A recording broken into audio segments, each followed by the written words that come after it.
Walt Disney. Oh yes, the Walt Disney audio animatronic. You heard a lot about it. And this next story, I couldn't believe it when it happened. I was looking at it, I was going, what? Are you serious? This is what they did? It's absolutely bonkers right here, but we have to set it up first in order to get a real sense of what in fact is going on. You might remember that with the Walt Disney audio animatronic that they added to the Opera House over there in Main Street at Disneyland, they did it in such a way that it was going to be on a turntable. And you can actually see in this concept artwork, and we'll go ahead and add video for this, of course, but you can see this kind of panel behind Walt Disney. It's representative of his offices, of course, but that panel is there in order to allow for this switch out to take place. And on the back side is Abraham Lincoln. Now, you won't actually see this turntable actually be used. It's there in order to allow for the facilitation of a rotating show so that, hey, the next time you walk into the Opera House, maybe you'll see Walt and maybe you'll see Lincoln. At least that was the intent, the idea. And they spent a lot of money on this turntable. Theme Park Wizard originally attributed this to the Haunted Mansion, but this is in fact for the Opera House. And you can see right here a $5 million valuation for that specific item right there. And we hadn't really heard anything about Lincoln up until the 70th anniversary special. And you can see right here, this from Drew the Disney Dude, what Lincoln is now going to look like in his new digs. You can see there, he got a full head of hair, which is interesting, but it's the same head that they originally debuted in this Opera House, I think back in 2012, and I think it's the same body as well, which I heard that was from the 1970s. So that's interesting. But what if I were to tell you that Lincoln, at least right now, is being used as the B mode for the Walt Disney audio animatronic, that problematic figure that keeps breaking? Oh yes. There you go from Mickey Visit. Great Memories of Mr. Lincoln returns to Disneyland for her first time, reported after hiatus. This is by Gavin Doyle, October 27, 2025. And Disneyland debuted a new audio animatronic show this summer that features a figure of Walt Disney. The show inside is the Main Street Opera House, in the same theater where the Great Moments of Mr. Lincoln show performs. When they initially announced the Walt Disney A Magical Life show, they shared that the new show would eventually play in rotation with Great Moments of Mr. Lincoln. Now, the Lincoln show has returned for the first time. Yesterday, the Great Moments Mr. Lincoln show played at Disneyland. We believe this was the first time that the show was performed since Walt Disney A Magical Life debuted this summer. Indeed it was. Though we have not been able to confirm that. Cast members told guests that they ran the Lincoln show without announcing it due to technical issues with the Walt Disney figure. And this may be just a one-off return for now. The Great Moments of Mr. Lincoln show closed April 16th, 2024 to begin work on the Walt Disney Audio Animatronics show. And in MiceChat's latest update, because I really couldn't believe this initially when it first happened, I said, okay, we need cooperation on this, because how could Disney allow for such a historic show like Great Moments of Mr. Lincoln to return in such a fashion that they don't actually announce it? Well, here you go. Speaking of patriotism, some guests may have gotten a surprise sneak peek at what's sure to be the part of Disney Celebrate America campaign. When the Walt Disney animatronic malfunctioned in the Opera House this past week, again, this is MiceChat over there, I think Dusty Shage might be writing this, Disney simply rotated the stage and presented Great Moments with Mr. Lincoln instead. While the theater was designed to showcase both performances, it had been expected that only the Walt Disney A Magical Life show would run during Disneyland's 70th anniversary celebration. So while you're unlikely to encounter that Lincoln show again until next summer's patriotic season, it's good to know that the attraction is ready for its return. It is indeed. Apparently, it is playing as the B mode for this Walt Disney audio animatronic. Now, when I originally heard the idea that they were going to use a turntable and rotate these shows, I never conceived that they would use this in this way. Culture, I want to hear from you. They're relying on at this point, over decade-old audio animatronic figure in the form of Lincoln to play as, the backup for when this very problematic state-of-the-art Walt Disney audio animatronic actually breaks down. Your thoughts on all this and more, please. Makes sense. Oftentimes, no, seriously, oftentimes I give Disney a really hard time, and especially Imagineering, because they seem to have just lost not only a step, but an entire marathon at this point. So when they have the forethought to have this ready to go as the backup, I'd say awesome, and look, they have a proven working technologically, sound animatronic, on one side of this turntable, and they have a complete disaster Tiana style thing that is, regularly failing and trying to do the limbo live on stage. So, this is a good idea. It was for whoever came up with this originally to keep Mr. Lincoln intact was smart. And this is not unprecedented. I mean, Disney does this on Carousel of Progress and in other places in the parks all the time.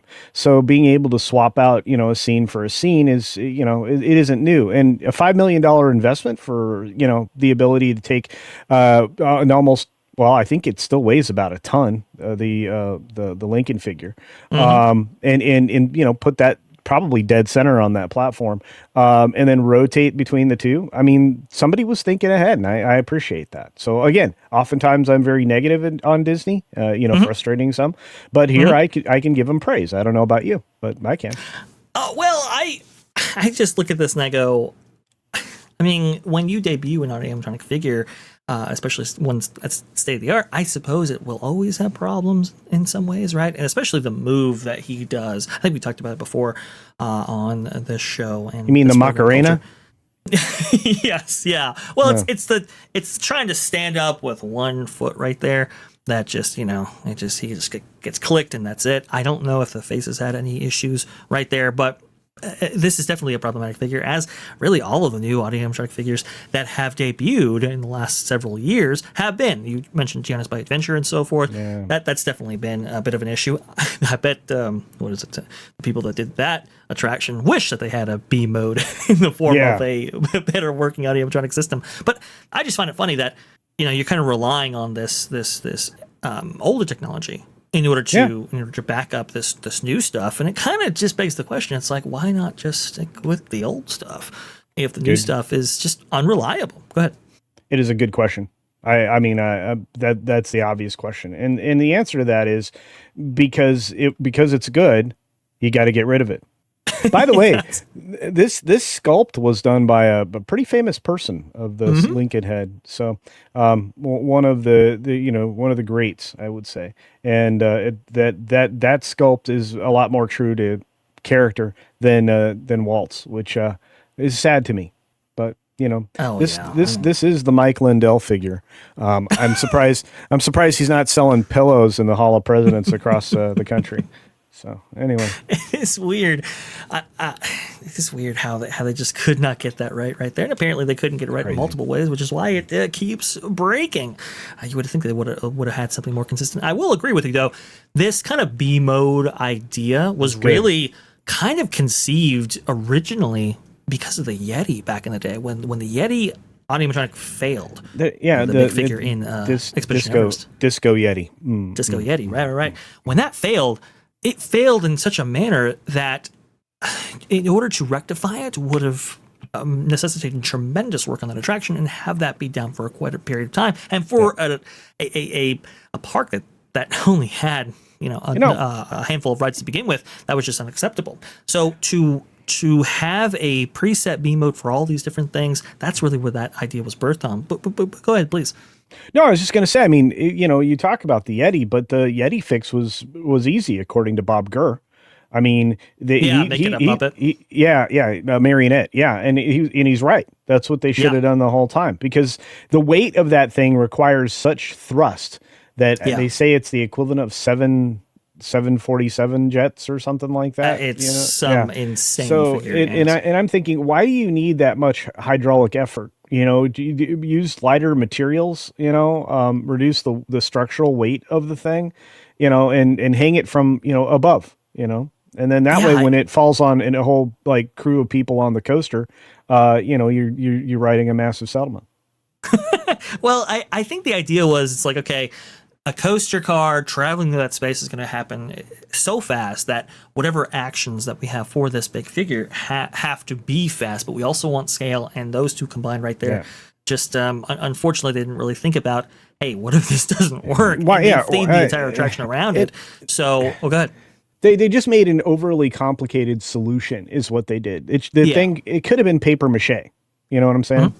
So it could have, right, and there could have been a wide variety of materials. In hindsight, there are definitely things that you could have done, but now it's like, okay, well, when we have like the Na'vi shaman, for example, that's the only figure in Na'vi River Journey right there, over there in Pandora, in the same park. Actually, what do we do when that fails? Well, they put up a screen and so forth. There now is built with some kind of backup system in place for any of these things. In order to provide a consistent show experience. In this way, I just didn't think that Lincoln himself would be the B mode, but that's just me. Go ahead, please. No, I just you mentioned the most boring attraction in the history of Disney, the Avatar boat ride of Doom, a screen-based attraction until you get to the end with the deep bowing shaman. That thing is overly complicated, overbuilt. It never needed to be that way. And again, it all comes down to how animatronics are being built, or the ideas around them at Disney now, versus the very simple operation of the figures that we all revere so much. I mean, think about how little effort is required to keep, a couple of pirates leaning over a wall. It takes like it's nothing. Right. I mean, backyard creators build more complicated Halloween structures for the holidays now than what a lot of animatronics originally were. Yeah, look at that thing shake. That's like a shimmy mode. Man, every time I see that, I'm just like, oh man. It's not good. It's not good culture. And so I suppose if you're going to be creating problematic figures with maybe undersized actuators and so forth that have a tendency to snap, or put them in positions in which they are more likely to fail, I guess you do need a B mode of some type right there. Yeah. The 16th president is going to be your B mode for this adventure right here. And look, I also noticed with Walt Disney that he doesn't like the hours of operation don't actually follow the park hours. I think they close them up like 8 o'clock, I think is what it was. So, hey, if we can get Lincoln for those last 4 hours, I'd accept that right there. Well, a little bit of patriotism on your way out. Nice stuff. Just remember, it always comes down to how they're designed. In the Imagineers, the previous Imagineers studied the way bodies operate.